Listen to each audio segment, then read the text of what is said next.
Hello YouTube, I've got another 5v5 team ranked game here for you, with the teams being Annie, Amumu, Kog'Maw, Volibear, Fizz versus Malphite, Sona, Jarvan 4, Lux, and Caitlyn. And it looks like the teams are going to be Jummychu fans versus Dawgpound versus Dawgpound. But anyway, regardless, and it looks like the lane matchups are going to be Amumu versus Jarvan in the jungle. At top lane, it's probably going to be Volibear versus Malphite. At mid lane, Annie versus Lux. And at bottom lane, it's going to be Kog'Maw. I'm sorry. I don't know who their support's going to be. Probably Volibear? I don't know. One of these guys is running kind of weird. We'll see how that goes. I wasn't paying that much attention, apparently. But it's going to be Kog'Maw at bottom lane versus Caitlyn and Sona. But we'll see who the support is. I would expect it to be Volibear. But then again, having Fizz, and Fizz is not going to be particularly... He might be okay versus Malphite. I don't know. It's kind of weird. Anyway, regardless, we're going to have this game starting. So without further ado, let's get this all set up so we can more readily compare. So this is how I'm going to do it for now. And while we're waiting, let's take a look at what everybody's building. So Annie for the blue team here. Starting with this blue team, we have Annie running with Magic Pen, a little bit of CDR, looks like a 2109 is what I would guess. Okay, for the Amumu, he's got a little bit of spell pen, so I would guess 921. It could be some sort of hybrid, like 912, 9. I don't know, something along those lines. For Kog'Maw, it looks like he's going flat 8. Just a little bit of armor pen, so he's probably running flat AD because he is at that 73 attack, and he did start with the Dorn's Blade. So it looks like he's doing a little bit of mix, but all 21-9 probably is going to be what he's running. For the Volibear, looks like he's running armor pen. So he's probably 9021 or something along those lines. Fizz, on the other hand, is 2109 most likely, or 2190. I'm not quite sure. That one's a little bit harder to tell, but he does have that that spell pen with the cooldown reduction. And now for Purple Team, let's take a quick look. Malphite's running. Looks like he's going to go 0219 is what I would expect him to be running, since he has no spell pen, magic pen, and how much armor is he at? Where are you? Armor 77. He's got a lot of armor, so it's probably flat armor marks and seals. For the Sona, looks like 9021. No. Looks like hybrid, but she does have flat pen marks. By the way, both teams are starting relatively standard jungles while we're doing this. Looks like they're both doing wolves and then blue, so no real action going on while we're doing this little assessment of what everybody's running. Jarvan running armor pen. He only has 3. That's kind of curious. How much flat AD? Interesting kind of build here. So he's got like flat AD marks, and then he's got a few flat armor pen. Lux running magic pen 2109 most likely. She does only have 3%, so she does have that improved ignite most likely. And Caitlyn running 2109, and it looks like she's got a lot of AD runes. So, okay, that should do enough for us. And without further ado, let's see what's going on in the lane. So Volibear is going to be at that top lane, and it is Annie support. So I apologize for that initial blunder there with the lane matchups. Looks like bottom lane, not too much is going on. Mid lane is where I expect most of the action to be happening here, because Fizz is a fairly aggressive lane, plus Lux has some pretty incredible burst, plus zoning capabilities. So that is where I expect most of the action to be happening. Even though Annie is kind of a kill lane sort of champion, we might see a fair amount of action. Looks like she's already doing a pretty good job of poking. But the biggest problem with Annie is, yes, she will be fairly strong at this early game, but she is one of those champs that will fall off. Here comes the Amumu gank at that mid lane, doing some considerable damage to that Lux, but they forced the Fizz to flash away there, so he doesn't get knocked up underneath the tower. Top lane, not too much is going on. It looks like it's going to be a farm fest down there.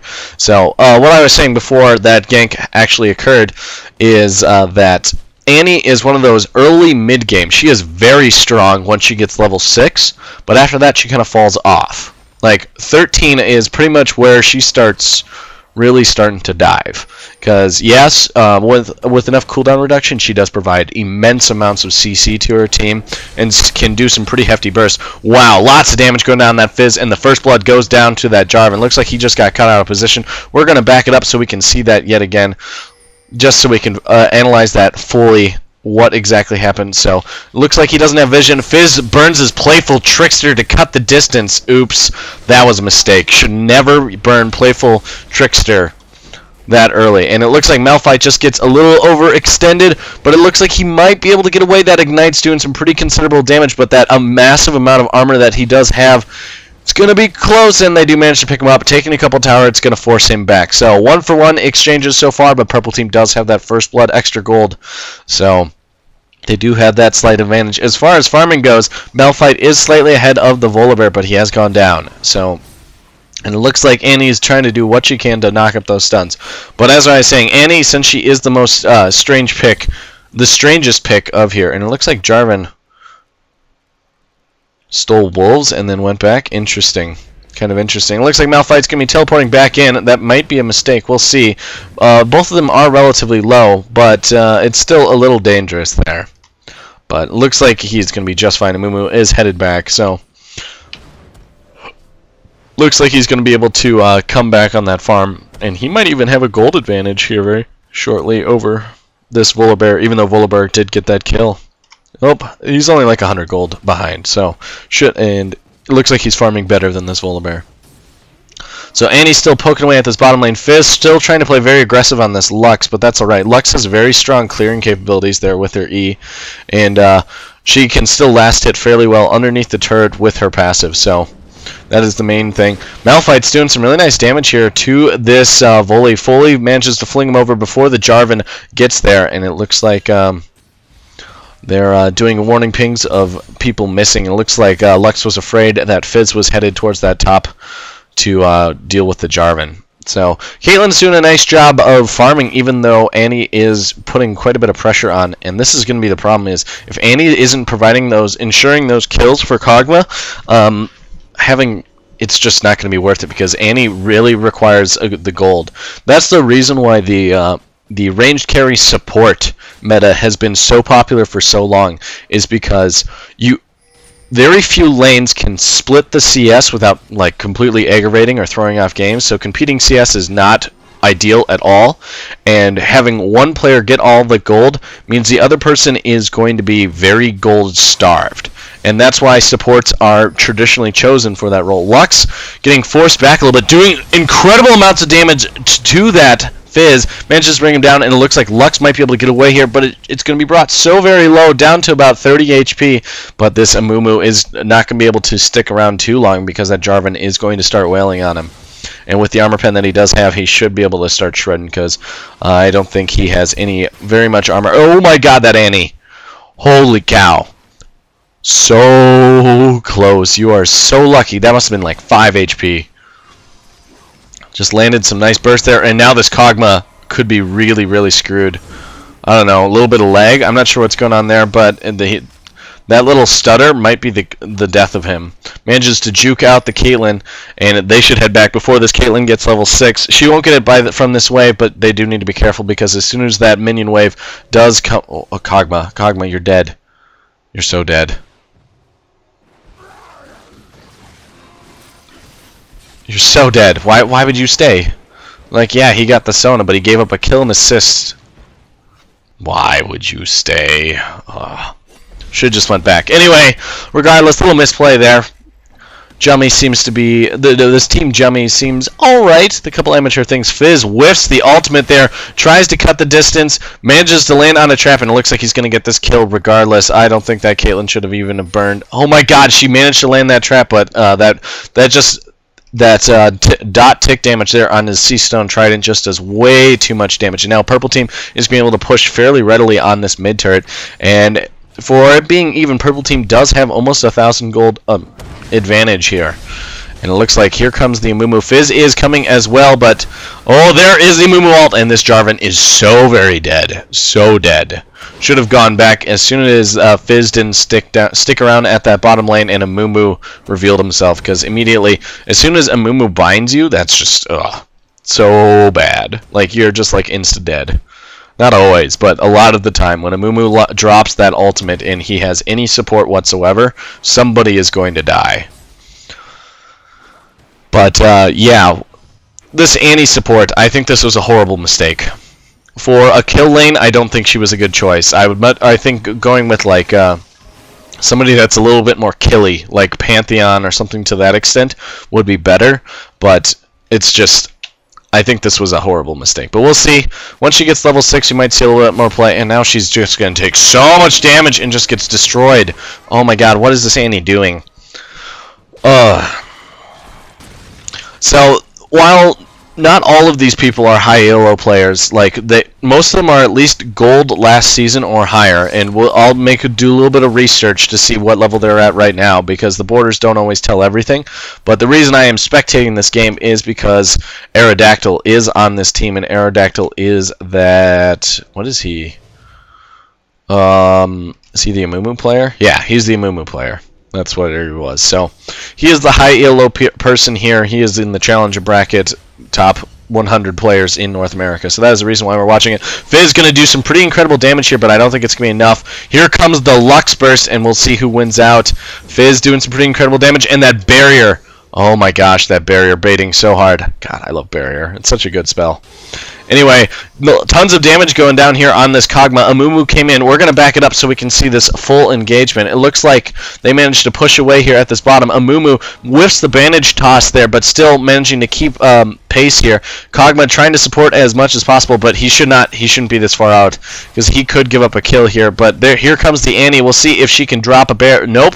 She's only level 5. Let's see if she can drop enough stuns and damage to ensure this kill for Amumu. Sona trying to do what she can to support here, but it's not going to be enough, and boom, she gets the bear during that fight and manages to drop it on the Sona, getting a double kill. So who knows, maybe I could be wrong here, but this is where Annie is going to be at her strongest right now, because she is not going to get the gold that she needs to do the damage that she in the burst that she wants. So this is going to be her highlight of the game, most likely. We will see if that changes at all. Because if she gets super fed here from killing people repeatedly, that'll change. But since she is going a support Annie build, she isn't going to get that incredible burst to carry her team. That's why I think the support Annie was not the best choice. But we shall see. As far as items go, let's see. Amumu running with that Spirit Stone does provide with... it's a standard jungle item. I'm not even going to discuss it. Jarvan, everybody's going pretty standard. Malphite's going some pretty heavy armor. I'm not sure if he's going to go for the Thornmail or if he's getting like Randuin's or Sunfire. I'm not quite sure. But right now he's just going fairly armor heavy. Probably a Thornmail, but I'm not sure. Lux going for that Grail means she does lots of spamming, lots of CDR, everything that Lux wants. And it looks like we've got Cataclysm going down, and this Kog'Maw looks very, very screwed. And Sona takes the kill. Sona carry 2-2-1. Sona OP, guys. Better nerf Aurelia. Okay, that joke is way old. Bilgewater Cutlass on the Caitlyn, so she is going to be going for that Blade of the Rune King. And hopefully this Malphite is not too overextended. He is going to take some pretty incredible damage. And there's the Fizz initiating on this this Lux, but she is shielding quite a bit to prevent as much of that damage from Fizz as possible. But Lux manages to pick up the Volibear there with a nice ultimate and combo. And it looks like Fizz is going to be forced back under his turret to try and defend this, just because Malphite is relatively tanky right now. And it looks like we're going to see an engage here at this bottom lane. It is going to be a 2v4, 2v5. Well, maybe a 3v5. Jarvan initiating. That turret gets dropped, and it looks like blue team overstayed their welcome. Sona dropping a big ultimate. Amumu trying to drop his ultimate to do as much as possible, but both of his team members do go down. Malphite whiffs the ultimate there by a beautiful flash there by that Kog'Maw. Very nice reaction there from the Kog'Maw, but I'm not sure if it's going to be enough to carry this blue team, because right now there's been quite a few misplays from this blue team, which is very unfortunate because they do have that ridiculously high elo player here. But we shall see. I know nothing about these teams. Both of these teams are a mystery to me. The only people that I recognize is, I feel like Protoss here is fairly familiar, but maybe I'm just maybe my StarCraft is StarCraft days that's the reason why it's so familiar to me, but Don't know. But Aerodactyl is the only person that I recognize readily. And it looks like blue for the purple team is going to go to that Lux. And it looks like they're going to give Fizz the blue team for the blue team. The blue buff for the blue team is what I meant to say, which is not what I said. But anyway, so looks like we're starting to feed our mids blues. And nothing new on the items. Everybody's still just building. And it looks like this is why I think they are going to be building that Randuin's there for that Malphite. But it could be a Sunfire. We shall see. We shall see. But right now, the gold advantage is about 6k in purple team's favor, and that's going to be a little rough here. And most of that gold is probably it's on that Lux. Oh my God, that Lux is fed, and the Caitlyn is pretty fed as well. She almost has enough for that Blade of the Rune King. She decided not to go boots 1 or 2. This Sona is doing a pretty good job of supporting so far, because even when they have been caught out of position, that Sona has done a fairly good job of trying to keep that Caitlyn alive for as long as possible. It looks like the Amumu is coming up there, but that is warded. This Malphite is still sticking around, but I don't think they have the damage really to deal with this Malphite, because he has a lot of health. Like, Amumu's damage scales with health, but I don't think, like, so does Voli's, but this Malphite is a little scary. He's just going so armor heavy. Going that armor heavy, is it worth it?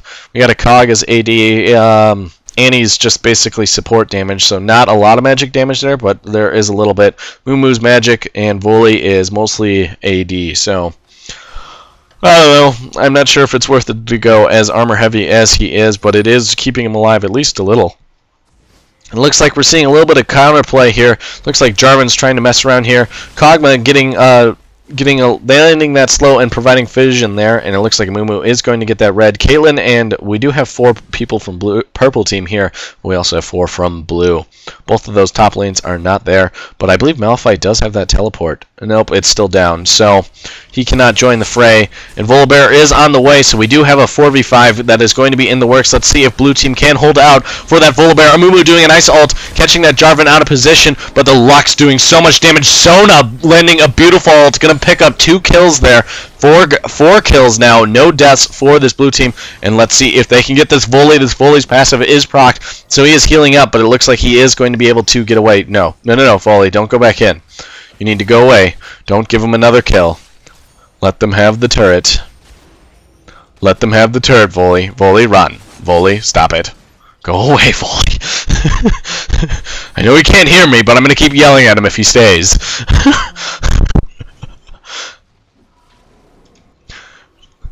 Because with Lux and Sona, there's just so much slow CC. Like Jarvan, they have so much CC there. Oh my God, and down he goes. Oh my God, this blue team, they're driving me crazy. I'm pulling out my hair here. Okay, guys, this is an example of what not to do in your games. When a turret goes down like that and you are fighting 4 people, unless you are a hardcore carry, you should not be like underneath the turret unless you are very, very sure that you can do something significant. And Volibear is not a champ that you can do crazy significant things like that underneath the turret unless you are fed. Like, his items, he's got a Giant's Belt and a Philosopher's Stone and a Kindle Gem. Like, he's got nothing there that really screams that he's fed. Yeah, he does extra damage with his feast, but gotta remember, it takes 3 auto attacks before he can feast. Or is it 4? I'm brain farting right now. Let's take a little quick look. 3. I was right initially. So, like, it's not one of those things like he can just kill people, like, from his feast. It's not like he's Jax where he can just auto-attack people in Oblivion. No. Volibear cannot do that. He can carry, but not that way. And it looks like blue team is kind of screwed. I'm not saying they are screwed, but this is definitely going downhill very quickly for this blue team, because it is 6-14 with almost 8k, almost 8k in purple team's favor, and this Baron is going to soon become a threat here. Just a couple more levels, and right now we've got a crazy gold advantage just from these turrets, and the map is super open for this purple team. Super open, and it looks like Lux now with that death cap. Oh my gosh, she's gonna be doing so much damage. This blue team needs to be very, very scared of this Lux. this Lux is going to destroy all of their squishies. Like, if she lands a bind on any one of them, that person is most likely dead. Doing some nice damage on the Volibear. Blue team is trying to do whatever they can. No. Purple team, you don't have the damage for this. You don't have the damage for this, Blue. Stop it. Go away, Blue. Oh, God. That Amumu forcing ultimates. He should have waited for that purple team to push onto this turret deep enough where he can ult and they would have that steady damage. This Volibear. I am facepalming so hard. Oh, my gosh. This game's over. Okay. But we will stick it out, watch this go to greatness. Purple team is going to push down this inhibitor, and this is going to be bad because most of blue team is still only level 11 is the most. Most of them are level 10 or below. That Annie is level 7. So underleveled, it's not even funny. Not even funny. And this Lux is the unsung hero of this team. And by unsung, I have pointed her out repeatedly that she is absolutely destroying. Right now, I would attribute some of this early game, why this purple team is steamrolling so far out of control is, one, which I've already pointed out, the Annie is not a good support champ in this case. She is just not. I think Fiddle would have been a much better AP support if they want to go that route, just because his Dark Wind can do an incredible amount. But I personally think this Fizz is not playing his champion properly, and he fed the crap out of this Lux. Like, maybe not fed the crap, but he fed her significant enough, and this Lux knows her champ well enough to take just that small advantage and take it out of control. And it looks like blue team, since they realize they have no other choice, is going to try and force this Baron. If they get this Baron, they will have a small hope, but they are going to be incredibly low. And purple team should be aware of this. Oh, God. I think Volley's going to get executed. Okay, purple team. You know what's going on. Kog'Maw's tanking now. And this Baron is going to go down. Oh, God. Okay. Lux tries to steal it, whiffs the ultimate, and now, uh-oh. Malphite is teleporting in. Let's see if he gets anybody. Oh, he manages to catch Volibear, triggering the passive. There's the ultimate, doing some pretty incredible damage. Doesn't have the ignite for it. Annie forced to flash away. Blue team is still hanging on. This Jarvan is swinging around behind. This Fizz is at full health, so they do need to be careful of that. Jarvan managing to land the knock up there on the volley, and down he goes. And we'll see if this Gambit was worthwhile, but the Baron Gambit, that's what that was, even though, we'll see. They have 3 people with buffs, and the Amumu is back up. So they did get that gold. The gold is only 11k in purple team's favor, but they just lost. They're losing a second inhib, and they're losing their third tower. Lux whiffing all the ultimates is going to go down here. That's unfortunate. And now Sona is doing actually some pretty incredible damage, and Caitlyn manages to pick up that Annie, no problem. And now this Malphite might go down here. Whiffs the flash over the wall and gets dropped by the Amumu. And now Caitlyn just Caitlyn Sona take down this inhib and then run away. Run away. Go away. Fizz has enough burst to kill you, Caitlyn. He does have that Lich Bane, so take the immediate victory, steal the red, whatnot. Take the small wins for now, and then run away. Wait for your team to regroup. Wait for Malphite or Jarvan to land some crazy sick ultimate, and then let Lux blow up the team. That's basically what they should do. You guys have a crazy advantage. The only way you guys can lose this is if you walk in one at a time, or you just do the worst engages. And by like the worst engages, I mean Caitlyn face checking bushes. Like, that's pretty much the only way they are going to lose this game. Yes, blue team does have that Baron buff, but it's not going to be enough, because as soon as that wears out, they're going to be so hosed. But we'll see. The one thing that they do have is Annie does, if she does make it to endgame, she will be a force to be reckoned with. But the problem is she won't be a force to be reckoned with until she starts getting some pretty crazy significant AP. And Morella Namicon is not crazy significant AP. She's probably at maybe 100, and we're 22 minutes into the game. Like, let's take a quick look. 127. So it's better than I thought, but it's nowhere near as much as she needs to be the force. Because right now, Sona has the Locket of Iron Solari, which is a massively powerful support item. She also is warding like crazy. Like, Annie is not dropping barely any wards. Let's take a quick look at the vision for blue team. It's just like non-existent right now. There is like no wards on the map for this blue team. So not only is Sona providing vision, Iron Locket of Solari, she has the not guaranteed, but the pretty solid stun there with her ultimate, along with the buffs from her passive effects on her auras. There's the Fizz. Amumu forcing an ultimate there. Amumu, go away. You're forcing fights that you guys cannot win. And I think this Fizz is screwed. Lux trying to throw out the ultimate to pick up, but Fizz is dancing around here, almost enough to pick up that Caitlyn, but not quite there. That Caitlyn, I meant that Lux. And Kog'Maw, we'll see. Kog'Maw is starting to get in towards his late game carrying potential, but we'll see. This purple team trying to push. If they get this third inhib down, it's going to be pretty huge. And blue team is just slowly going in one at a time, and it's just bad news bears here. And now Nexus turrets are getting knocked on for this blue team. The third inhib goes down. Well, okay, so one inhib respawn. There's the third inhib finally. And now blue team is on the ropes.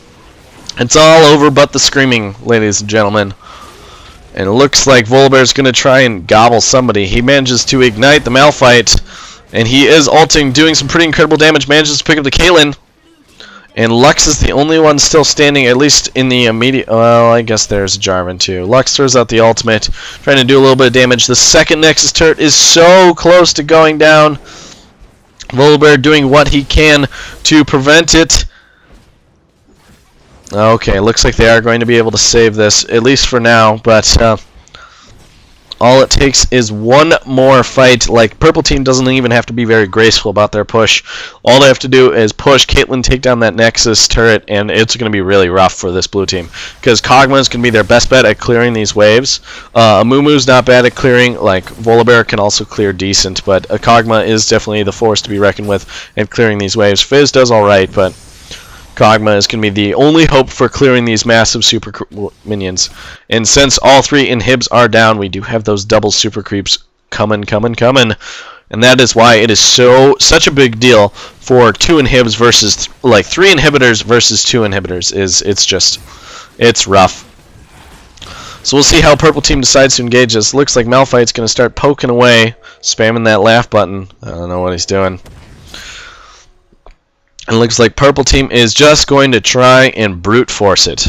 Malphite walking straight into the base, regardless of where the rest of his team is at, trying to catch this Kog'Maw out of position. There's the ultimate. Lux doing some really nice damage, but not enough to pick up this Kog'Maw. Jarvan ulting, though. That Kog'Maw manages to bring him down, and down goes the Lux to that Amumu with the help of that Fizz.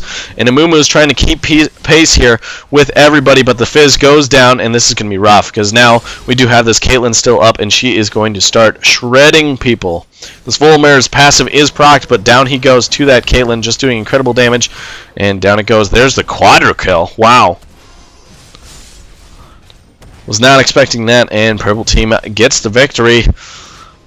Purple team gets the victory. So, quick little recap of why this game was so one-sided was because Fizz fed the Lux just enough, and it doesn't seem like Fizz knew his champion quite as well as the Lux, and Lux knew exactly what she was doing, even though she whiffed some ultimates here and there. She did a very good job of landing her skills, knowing her burst potential, and baiting. She just did a good job. The other problem that they had is Amumu forced some engagements that should not have been forced. Like, he should have waited for it to develop, even though the problem is with the Lux, you can't wait too long because the poking is a problem. But he forced a couple engagements with his ultimate that were just, you weren't going to win it. The only way, like, blue team is such a late game team besides the Annie. Like, Volibear's, he's pretty late. Fizz, he just bursts down his champions at mid to late game. Kog'Maw is a super late AD champ, and Amumu is a very late game initiator. So, and the other problem that they had was just an Annie support. That was not a right choice. If you're gonna go like an AP support like that, I don't think Annie is the way to go. You can prove me wrong. Feel free to like tell me examples of why Annie is a fairly good AP support champion. But when you're going against other teams, I don't think she just provides what they need. So, okay, before I ramble on too long, because that was like a minute of rambling right there, I would like to let you guys know that I'm going to be trying to convey a few, record more games here, but unfortunately I've had some changes in my real life situations where it's going to be a little bit more difficult to record games on a regular basis. So when I can, I'm going to try and record a whole bunch of games. So what you might see is very sporadic, but I'm going to keep trying to keep churning out those games on a consistent basis. But so before I let you go, I'd like you guys, let me know in the comment section down below if you like what you see. Feel free to hit that like button, favorite, subscribe. You know the drill. Share with your friends if you really like it. And one more time, I'd like to thank you for watching this video, and we'll see you on the next one.